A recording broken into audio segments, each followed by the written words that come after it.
All right, welcome back to Business Today. Now let's talk matters land. Plans by the government to hike land rates have elicited uproar from the public and developers who now want their proposal reviewed to align with the current economic times.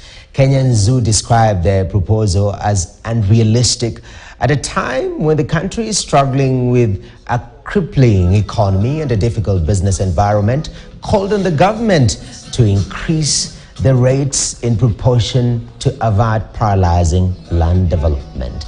Amounts that have elicited sharp opposition from the public include a proposal to increase the fee for application for an official land search from 500 shillings to 2,000 shillings and consultations fee for those seeking professional advice on physical planning to 5,000 shillings.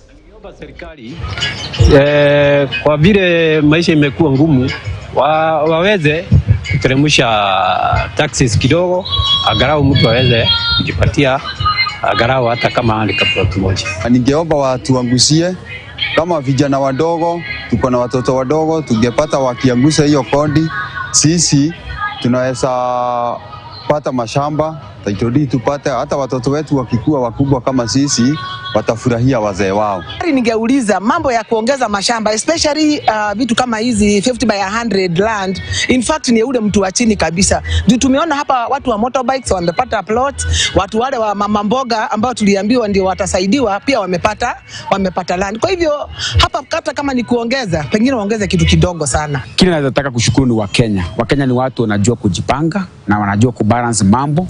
Hata kama economy ni ngumu, bado Wakenya wana invest. Na tunashukuru investors wote. Hii time hii ndio mzuri sana ya kununua mashamba, sababu gharama ya maisha iko juu na watu wako desperate kuuza mashamba.